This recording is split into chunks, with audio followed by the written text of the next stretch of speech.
Hello, everyone, and thank you for joining. My name is Liz Heisler. I am the PRC Saltillo Regional Consultant. So today we're going to do part 2 of AAC Ready, Set, Goal.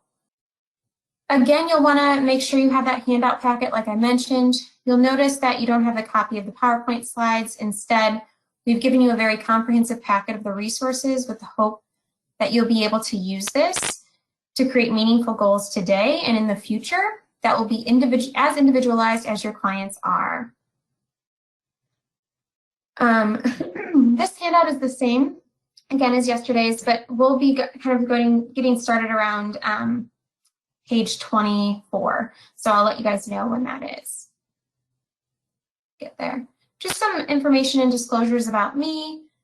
This presentation will focus exclusively on Saltillo products and applications. It will not include information regarding other similar related products or applications. My financial disclosures: I'm an employee owner of PRC Saltillo. Non-financial: I'm an ISHA, ASHA, and ASHA SIG 12 member. ISHA is my Illinois State Speech Language Hearing Association.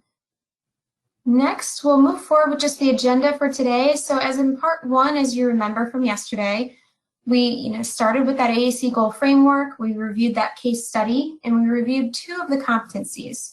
So linguistic competence and operational competence. Today is part 2, so we're going to finish the competencies by working on the social competence and the strategic competence, as well as talking about making goals SMART and monitoring progress. So on page 4 of your handout, as you remember maybe from yesterday, this is where we discussed that AAC goal framework. At the top, just to remind you, we have those communicative competencies. So you have linguistic, how you understand and use language; operational, how we operate the mechanics of our device; social, the rules of interaction; and strategic, how we address barriers to communication. Then in the middle, we have that goal attainment scale with its 5 levels. Level 1 being that baseline, level 3 being that goal or expected outcome, right? Level 2, I'm going to step back, kind of somewhere in the middle between that starting point and that expected outcome. Level 4 would be what would be exceeding the goal, and level 5 would be our long-term hope, kind of that generalized targeting for that goal. Lastly, at the bottom, we will have the SMART framework, which we will be reviewing today. So SMART stands for specific, measurable, agreed upon, realistic, and time-bound. The idea is if we can follow this framework, we'll be on our way to creating meaningful and measurable goals. And again, just a review before we start talking about our case study from yesterday. So Matthew, again, what we're using is a 6-year-old boy with autism. He has fine motor, vision, and hearing skills that are within functional limits. Although he does not like loud noises, he got a NovaChat 8 with word power 60 basic 2 months ago, and he uses a combination of signs, words, and his device to communicate. So now we're going to jump to page 20 or so of your handout for the social competency. So again, these are set up in a Venn diagram to reinforce the idea that these competencies can overlap. And you're going to see that a lot today with our social competency. As we go through this next one, think about what might be an objective for linguistic competence that could also be an objective for social competence. Okay, we'll see that a lot today. So we'll get into it. So the social competency is defined as the ability to understand and adhere to the rules of interaction. There are a lot of different definitions of social skills, but I think of all of them, the ability necessary to get along with others and to create and maintain sustaining and satisfying relationships is probably the most beneficial or important. If you've ever read Michelle Garcia Winner's social thinking book or attended her workshop, this is a wonderful resource for diving deeper into the idea of in-time social problem solving instead of working on specific skills like turn taking or eye contact. The social thinking curriculums do require the ability to understand complex lessons about the social problem solving. And if your client isn't at that level, that sounds like it might not be appropriate for them, but her work is a wonderful resource to check out if you haven't already. So as you see here in the social competency, we really discussed social being connecting with people, as I mentioned. And so the two goals we made for Matthew are to ask personal questions and answer personal questions. Okay. So similar to how we looked at typical language development for the linguistic competence, if you remember from yesterday, we used some checklists and research for that. That is also what we are going to consider for social competency. We found an article on ASHA that breaks down social language, or pragmatics, into these three major communication skills. So the first one is using language for different purposes, such as, they can include functions as, greetings or informing, demanding, promising, requesting, right? And then the next one could be changing language according to the needs of the listener or the situation. So, talking differently to a baby than to an adult, giving background information to an unfamiliar listener, or speaking differently in a classroom than on a playground. And then following rules for conversation or storytelling could be another thing that we kind of consider as that social language development, or those communication skills that relate to that typical social development. So following rules of social interaction would be, taking turns, introducing a topic, staying on topic, rephrasing when misunderstood, how to use verbal or nonverbal signals, how to use facial expressions. So again, this is how ASHA breaks down kind of social language development into these three kind of different skills. And there are tons of pragmatic checklists and charts available for you as well. We have listed these in the handout for you. This is not an exclusive list, nor are these the best ones necessarily to use. These are just some that we've seen used or we have used ourselves. So a few include, again, the Social Thinking Curriculum by Michelle Garcia-Winner. Again, for people who have the receptive language skills to understand those complex lessons. Linguisystems has some information. There's different things on these Brown stages of development here that you can use as well. All of these are in the language lab too, our AAC language lab, which is linked in your handout too. Some of these may be even repeats of tools that we used in other sections, such as that functions of communication worksheet. So again, there's that overlap between the linguistic and the social. So here you see the functions of communication. If you look at that right side of it, you have the social closeness and etiquette. So you could use this as a way to come up with maybe some goals to target for social competency. And then this chart from the AAC Language Lab, the Pragmatic Stages chart, that can be really helpful for you to kind of look through and see where your client is and where they need to go. Again, this is available in your handout. It's also available on the Language Lab. This is also another one that skills streaming might be helpful as well. I know some people have used that in the past. All right.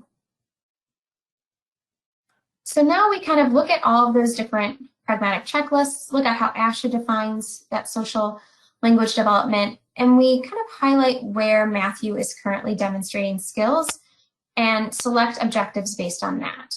So we can also reflect on discussions with the family about what their goals are for Matthew. Remember, it's a good thing to get everybody involved in making these goals. So in this case, parents have indicated a concern with safety specifically for Matthew, and a desire to be able to state his personal information might be really helpful for him. Therefore, because of that parent's concern, we decided to include answer personal information as one of the first targets in the area of social competence. We decided to couple this with asking personal questions to encourage conversational turn-taking, as that was something we noticed from one of the checklists. So we are going to use the personal page on Matthew's word power vocabulary file to help him answer these questions. And this page will help him support these two skills that we've lined out. So I don't know if everyone has seen this page in Word Power 60 Basic, but if you go to social and then personal and questions, you can put all of the personal information on the left and all of the questions on the right. So it's already all there for you. When I said put in the personal information, you can customize it to have your students' personal information on the left. So here's what we need to do first when we fill out kind of our goals now that we've determined what we want to work on. So we're going to start with Matthew's name and check social because we're going to work on that social competency. Next, we're going to write that goal for him to answer his personal information questions. And then using the information discussed, we can describe his baseline. What can Matthew do now as it relates to this skill? Well, Matthew can verbally answer, "What is your name?" He will select buttons when on the personal page, but is not accurate in his responses. Okay.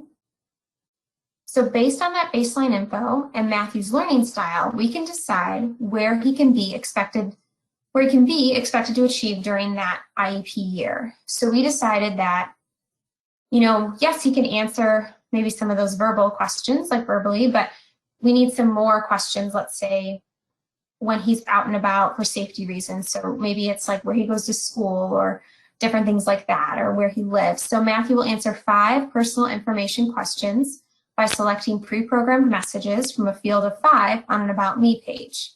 So here we could decrease that visual field and do some hiding. So in order to do this, it's a really important step to consider, does the communication partner know how to hide and customize the vocabulary? So definitely things to keep in the back of your mind as you're kind of making these goals to make sure they can be achieved. So next, we would kind of, again, go back to level 2 and write a step that would be in between where he is now, that baseline, and where he's expected to go. So here, we decided to change the amount of questions that we'd work on. So first, maybe we'd start on 3 personal information questions and then grow to 5, but maybe still from a field of 5. So we'd only work on the 3 from a field of 5. And then if he were to meet this goal, what would we want him to do next? Well, we'd want him to answer verbally or by navigating and selecting from messages on his personal page to answer personal information questions. We want him to do that. And long term, we want these skills to be generalized. So, Matthew will answer practiced or novel questions related to personal information or indicate, "I don't know." So that's a really good point there. And then you have ta-da, and it's all filled out, right? And again, this is on page 23 of your handout. I see some chats so far. Yep, and Heather was able to answer that. Thank you, Heather. Heather's my moderator on here, and I haven't acknowledged her enough, so she's wonderful. Thank you. So to move forward, what skills would his communication partner need in order to support his ability to be successful with this goal? So if you kind of want to think about this, and maybe you guys can all maybe think in your head, or if you want to chat some out in the window, you're welcome to.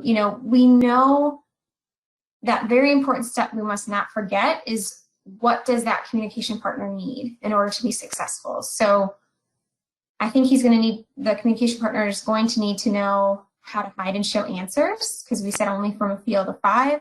They're going to need to know how to customize personal info, how to navigate to it and model it, and prompt as needed. Maybe they're going to need to create opportunities to practice answering and asking those questions. All of these things are really important to consider as you're moving forward. And when I talk about communication partners, I'm talking about, let's say you're in a school system and it's the teacher that's really implementing this goal and helping you achieve it. So, the teacher needs to know that. Maybe it's a social worker that you're working with. Maybe they need to know how to do this, these types of things too. So kind of thinking of the whole team and who's really going to help you implement this can be really helpful. And again, something else you can do is this little note card or cue card is a tool for those communication partners, because it makes it really crystal clear on how to target each of these skills. So it shows how to prompt, right? So you ask the question, what's your favorite TV show? You wait 5 seconds before responding with a model, and then if he hasn't responded, you can model it. If he selects what his favorite TV show, you say, cool, I love Batman, my son loves Batman too. And if he doesn't select it, you do it for him. Remember, this is how you share your favorite TV show. Now you try. This is just an example of one way you can do it, but different teams might use different strategies here, and that is truly up to you. Again, to make these cards, it's up to you. You can make them on a computer using Chat Editor, which is one of our programs that you can download on a PC computer and copy these buttons and put them in there. Another thing, you can just make note cards and write it down if you want to as well. It's really up to you. And now you're ready to work on the second objective, which is to ask personal information questions. So if you look at his personal page, you will notice that you have two options to help him ask personal information questions. We can teach him how to use a generic "how about you?" But the goal really here is to help him in learning that back and forth nature of a conversation. So we can teach him how to navigate to the social questions page and use the reciprocal question with a peer or staff member. For the sake of time, we won't go through each individual level on this AAC goal framework sheet, but you can complete this using the same structure we went through in the first objective. Okay. Any questions about social competency?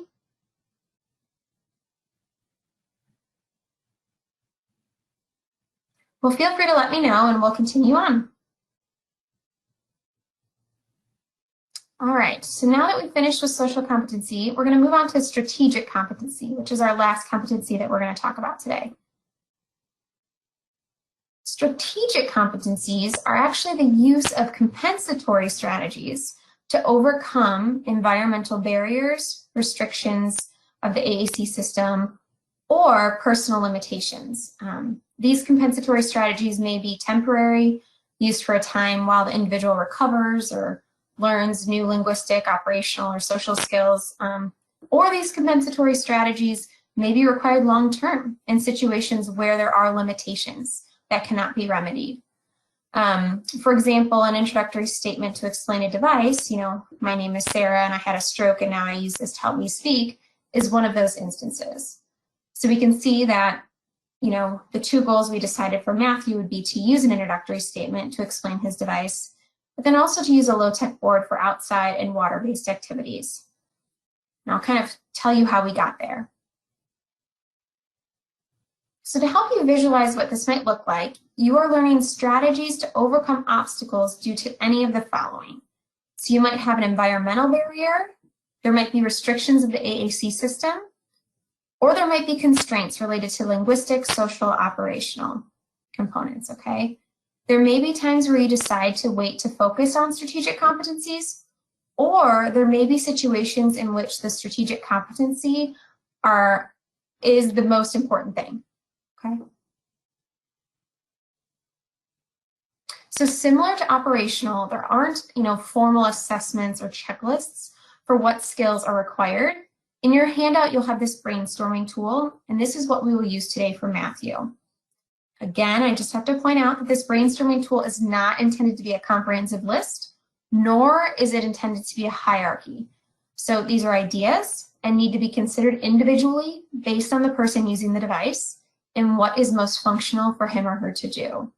So these are ideas to give you a place to start, and we'll go through more specifically into each one to let you think through them together. We can work on them together. So first up is environmental barriers. So on the left, you will see what the barrier is, okay? And on the right, you can see some, compensatory strategies to address that barrier. So you can see, for example, being outdoors can be a barrier if there's a glare on your device screen. So a strategy might be to request low tech or find shade. Okay? Another barrier could be water, or something really messy. You're working with paint or something like that. Again, you can request a low tech device. What I mean by that is just kind of like a paper copy or a laminated copy of a core board or something like that that matches the Word Power 60 Basic, for Matthew at least. Or it's request a waterproof sleeve or learn to clean the device. Okay. We have to be careful with our devices with water. They're not all splash resistant. The newer models of a NovaChat 5, NovaChat 10, and NovaChat 8 are more splash resistant, but still they're not submersion proof, is what I say. So you still can't, keep them under the water and hope that they'll work for an extended period of time. So, these are just things to consider when you're in the water or near water. So, and then, just some other things like with a loud environment, you can raise your hand or go to the person. Maybe There's a tap to expand feature using a help signal, or maybe you're on the phone, it's using an introductory statement, or maybe using a save message feature so that you can create and save messages in advance. Not sure if everyone knows about that feature, but there's a way to save like longer messages, and that can be helpful as well when you're on the phone and know what you want to say, but maybe it takes a little long time to put that together, so that can be really helpful as well. So when we reviewed linguistic competencies, there are a lot of different skills, as you remember, and we know we can't work on all these skills at once, and we have to prioritize. So this means the person will have limitations linguistically, since they will not have all the required expressive language skills they need at once. So your strategy will rely heavily on the specific linguistic limitations in this kind of area, so these linguistic constraints. So you may choose a pre-programmed phrase to repair a communication breakdown, or you may find it helpful to use a different communication modality when you're having a word retrieval difficulty. We also have a whiteboard now that's available on the touch chat side of things, and that can be helpful too. Or you might use voice recording to store longer messages. Okay, that can be helpful as well. And then you also have some social constraints. So here, some social constraints are an individual using AAC might face, having to deal with the element of formulation time and wait time with a communication device, or the confusion with an unfamiliar communication partner about what the SGD is. So one way to address this would be with a button that is a pre-programmed message to explain what the communication device is. So this is my communication device. I'm using it to help me speak. You might find it helpful to address gaining attention of a communication partner using these pre-stored phrases like, excuse me, come here, I need you for a minute, look at this. And you also might find it helpful to use a strategy like tap to expand, where if you can see on that little picture down here, it actually expands the speech display bar to cover the entire screen during situations that they need to be quiet. Or maybe it's really hard to hear during really loud situations. Those can be helpful too. So when trying to decide which strategic skills Matthew needs, we will need to determine what restrictions, constraints, or barriers he's currently facing. So we took a look at this chart, and we kind of highlighted some things that were barriers for him. So we prioritized these two objectives of which taking an inventory of his barriers or constraints. And so we decided on to use an introductory statement to explain his device. Like I mentioned previous, that was a barrier for him. And then he loves to be outside. So we want to use a low-tech board for outside or water-based activities when that becomes an issue as well. So we'll go ahead and start with the first objective. And again, we'll get out our AAC goal framework worksheet here. And we'll write, and if you saw there, just a second, let me go back. So on page 28, this is all written in for you. So you write a goal for him to use an intro statement to explain his AAC system after you put in his name and select that this is the strategic competency that we're working on. We use an introductory statement to explain his AAC system. So that could be this one under social that says this is an augmentative communication device and I'm using it to help me speak. It's just an example, but you can create your own too. You know that Nova Chats and a lot of our other products are very customizable, so you can create however you want to say it. Maybe this is my talker, however you phrase it can be really helpful. Using the baseline, using the information discussed, we can get this baseline. So what can he do now related to this skill? And Matthew uses his pre-programmed messages from his social page. If asked what is that, he will kind of select a button randomly, but he will get the device when directed. So that is good information to know. So based on the baseline of Matthew's learning style, we can decide what can be expected to achieve during the IEP year. And that is, when asked, what is that?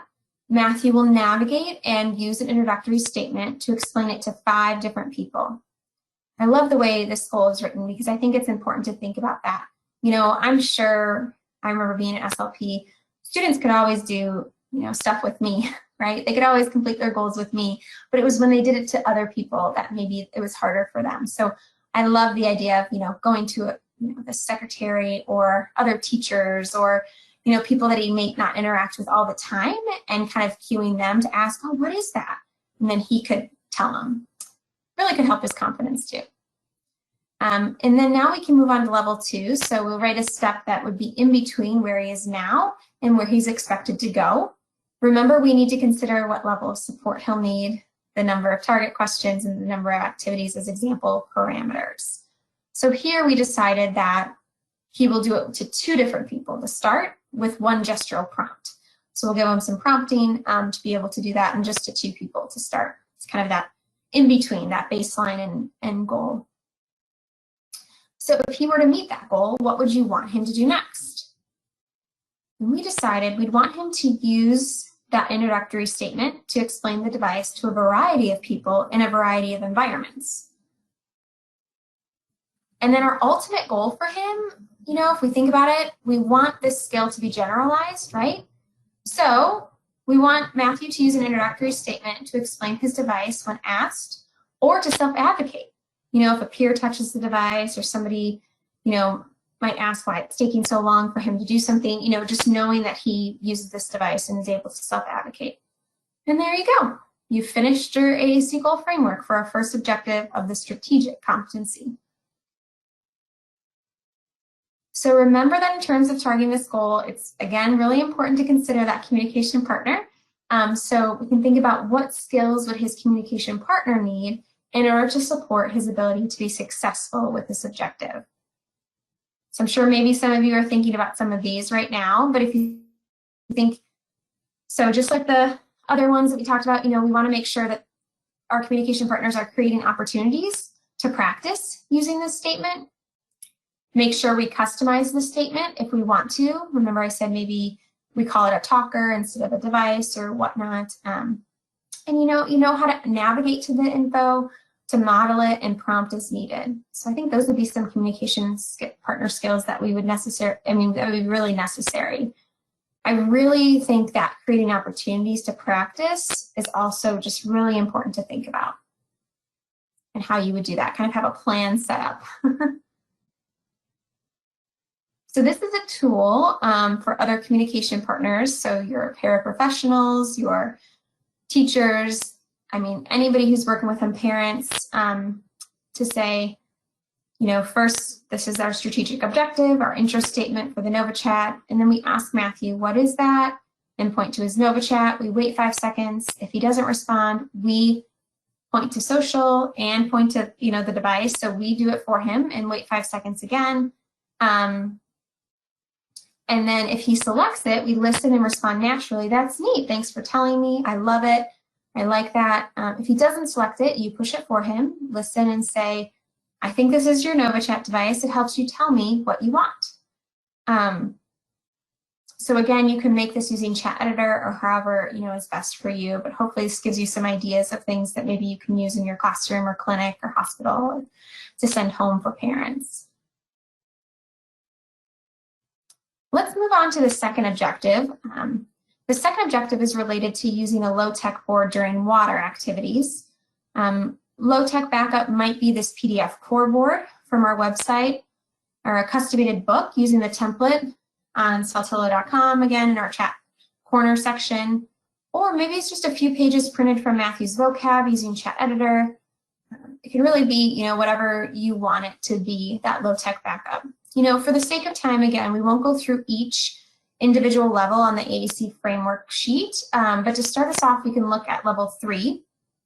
And then Matthew will directly select his low-tech communication book, given aided language input provided by his teachers and therapists 5 times during water play.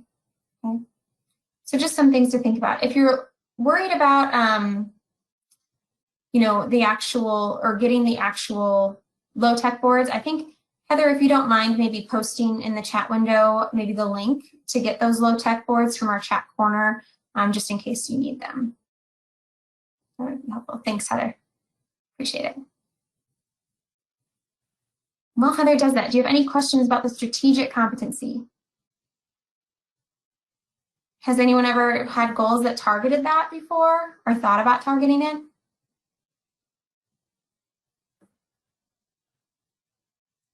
Heather did just post the link for the chat corner for our low-tech boards. That could be helpful, something to save for the future. Anne said yes, but not often. Yeah. Some people have said yes. Good. Well, thanks for letting me know. Yeah. And maybe some of you are saying, no, I've never done that. That's okay. I can't tell you that I did it a lot as an SLP, but I think there's situations in which you'll see the need for it. So just something to consider. All right, so we are going to do a quick review and play a little game. Get everybody up and excited here. I know we've got about 25 more minutes and we'll make it through, but we're going to play a little name that competency game. So get that chat window ready, and I'm going to give you an objective, so like a goal, and I want you to type in the chat window and tell me what competency you think it is. Okay, so everybody get ready. All right, first one, use a pre-programmed strategy. Oh, you know what, hold on, I'm gonna take a step back. Yep, you got it, you already got it. So use a pre-programmed sentence to repair a communication breakdown. Is it strategic, social, operational, or linguistic? Strategic is correct. We've got a lot of strategic. Perfect. Thanks for commenting. All right, so our next one, again, the options are linguistic, operational, social, or strategic. Independently navigate through a vocabulary file. Yep, I'm seeing a lot of operationals, a couple linguistics. Yep, it is operational, but I could see how you would think it might be linguistic too. But, you know, actually navigating through a vocabulary file, that would be our operational goal, not necessarily linguistic. So more of our operational. Next, increase use of core vocabulary by 20 words. Yeah. We're saying linguistic, and you are correct. It is a linguistic competency. Perfect. Last one, use 6 or more communicative functions. If you remember that table I shared with you, seeing a lot of people say social. Does anybody think it may be something else? Just curious. You see a lot of social. What about linguistic too? Could it be linguistic? Yeah. Yep. So it actually could be both, social or linguistic. I probably lean more towards social because I feel like you use that more in social, but it could be linguistic too, if that depends on the functions. Yep, exactly, Svetlana. So, perfect. Well, thanks for having fun with me during that game. That was it. Sorry there's no prizes. If we were in person, I'd probably throw out some candy or something, but treat yourself, hopefully. All right, so we're going to go next into fine-tuning goals and objectives. So this is where we kind of look at, oh, people are, I'm glad you've got chocolate with you, man. That's good. So we're going to kind of go to that last step of that AAC goal framework and get to that SMART section, right? So that final element of the goal framework is that SMART terminology or framework. So this is purposely positioned at the bottom of the form as the initial focus is getting on the content. Sometimes that really helps because I think sometimes we focus so much on making, these goals sound so specific, and so we that we forget what we're even targeting. So I do really like this goal framework sheet because it really helps you think about, what you want to target first and then make it SMART, okay? So on the left of the screen, you'll have a SMART checklist. This isn't your handout. You can use this checklist to make sure you're writing goals that are specific, measurable, etc. To make sure you're doing this, there is an idea of using doing words versus vague or slippery words. So this research on the right side of the screen, that writing observable and measurable goals, objectives, and benchmarks, that will allow you to kind of think more about avoiding those slippery words and using those doing words. So if you have a goal that says Matthew will participate in a 20-minute social skills group once a week, what skill is being improved with this goal? You know, we don't really know. So is there a clear, more direct way to write a goal and distinguish what functional skill therapy is working to improve? You know, it would be more like Matthew will greet 5 peers by name. Matthew will share, you know, a recorded message with 3 different peers. Matthew will answer 3 questions related to a social thinking story or game. So, you know, we make it more specific and observable. So after you finish brainstorming and thinking about your goals, then you can go back and review these. There are several places in the example goals that we wrote today where you would likely find them not to be written in a smart way. I think we talked about this a little bit yesterday for those who were on yesterday.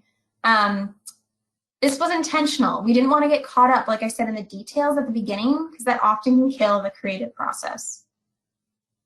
So now that we have our general idea, let's take a look at one of the objectives and see if it gets the SMART stamp of approval. You can see it did not. You know, Matthew will use 6 target prepositions to direct action during structured play activities with minimal support. You know, it's just not smart. So let's think through this one really quickly. So is it specific? I don't know, you know, we might want to change minimal support because that can vary from person to person if you think about it. So is that a gestural cue? Is that a verbal cue? You know, what is that? And I've seen a lot of goals written like that before, so that's something we might want to do. Is it measurable? Yeah, 6 target prepositions. That's how many we want him to use. Is it agreed upon? Yep. Is it realistic? We might want to add that we need motivating activities. You know, that might make a difference in whether it's realistic or not. And then is it time bound? You know, the wording here is not, but we had a date indicated on the goal form, so you could write that into the objective. So it would look something like this. You know, where you have, we rewrote it now to include those edits. So you can see that now it's time bound. By May 2021, Matthew will use 6 target prepositions, so it's measurable. Realistic, because we added motivating structured play activities. And then we said give an aided language input and an indirect visual cue. So we made it specific. And then you might want to attach like a prompt hierarchy or give those communication partners the prompt hierarchy so everybody knows what is an indirect verbal cue. Is it give a hint, use a partial verbal cue, you know, so some of those things might be really, really helpful. Someone asked a good question, Claire. How often is he expected to use the prepositions? So here, how we measured it, Claire, here is we said during motivating structured play activities. So I would think that during this motivating structured play activity, we would see him use it. That might look different depending on how you're doing it. I guess for me, typically how I would do things is, you know, I think it's at any given time during a structured play activity that I could see him use 6 different prepositions that I would, you know, count that as he met the goal, okay? During the same session, it's a good point too. You know, you might want to say, if you want to make sure he's using all 6 during the same session, maybe you add that in here. It's really up to you and how you want to do it. Like I said, I do think some of these goals, sometimes you have to work them into how you have to write them for your IEPs or your clinic or however you need to write goals too. So it just really depends, I think, on how, you know, where you are and how you want to do that. So I hope that helps.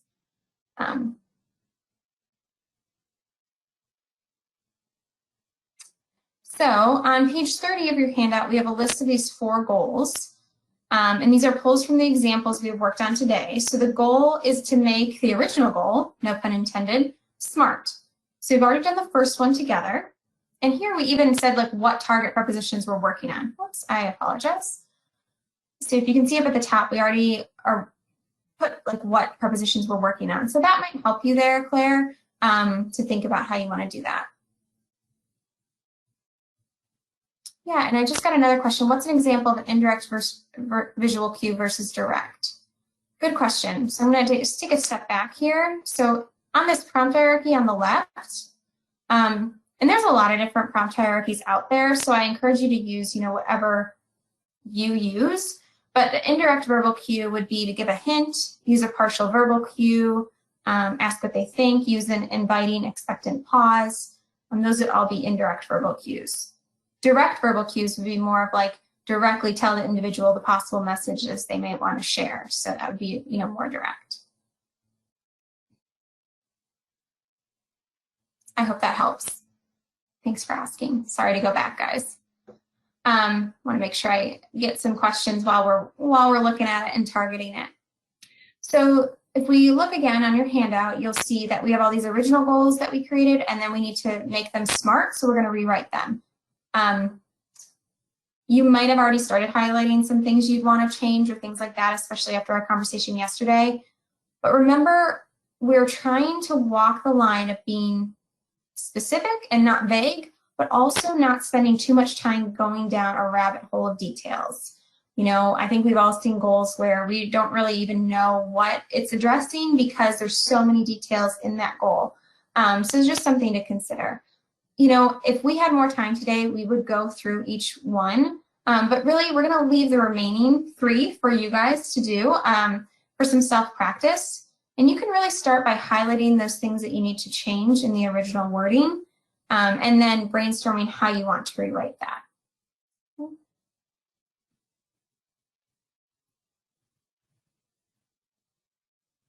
So now that you know where you're starting and where you want to go, now let's get going, right? So a goal is only as good as your ability to measure it. You don't have to collect trial data at every session, and you want to make sure you're collecting the right data. So just a few thoughts that might help you frame data collection and progress monitoring. I really think these are good things to just consider. In between data collection, there has to be a lot of learning opportunities and teachable moments focused on the AAC user's interests, attention, and abilities. Keeping in line of how we've worked through things today, when you decide to collect data, look at what you already have and are using with other students and clients. There's a lot of available free data sheets, but you might find that you need to, something more customized. So, we have our goals now. We just need to figure out how to take that data. Another thing we want to point out is that you can also use the AAC goal framework form to keep track of progress quarterly or whenever progress periods are.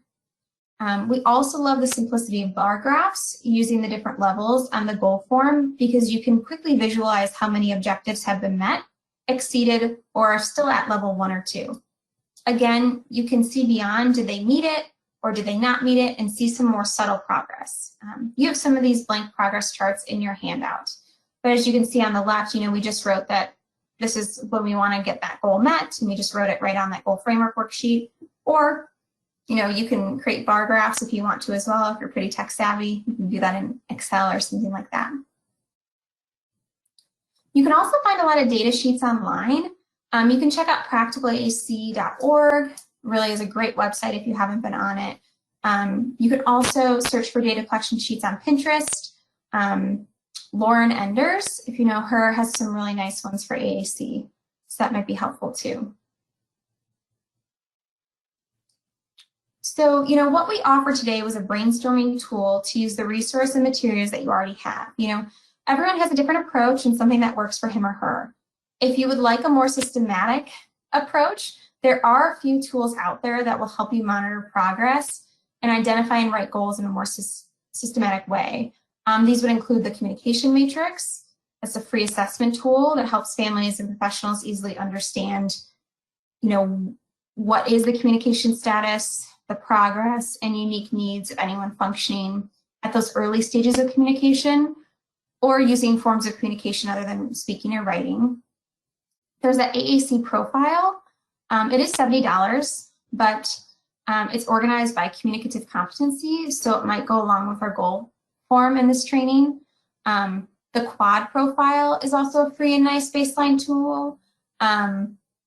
And you also have the PRC Saltillo Language Lab that has some screeners on there too. So, it's really up to you, but just some thinking about how to, this is all about goals, and that's really important, but we've got to make sure we got to measure progress, and that's really up to you how you, decide. Perfect. So we also have realized language, like I mentioned, so you can see on my screen now, where you can collect data on the AAC device. You can upload that to a website, and then it creates some easy-to-use reports and analysis. So this might be really helpful when you want to track like linguistic objectives, things like that, because it kind of allows you to gain insight into the prepositions that are being used during structured times or possibly independently. Heather, if you don't mind just kind of posting the link to Realize Language, that would be helpful so that everyone can see it. And you're welcome to use it. I wonder if anyone uses it right now. You're welcome to chat how helpful it is, but it can be really nice on a dedicated device, or even on Touch Chat, it actually works too, that you can use it and then upload it. And then, we kind of talked about monitoring progress, how to track some data and things like that. But the other thing, we haven't really discussed is like, okay, but how to track it, day to day, like what do data sheets look like? So, I'm sure we've all used or seen data sheets with like a plus minus signs. While this could work for some things, it typically would miss the bigger picture of other pieces that you need to consider when collecting data. So we're basically answering the question, what does it take to convince you that the student has the skill?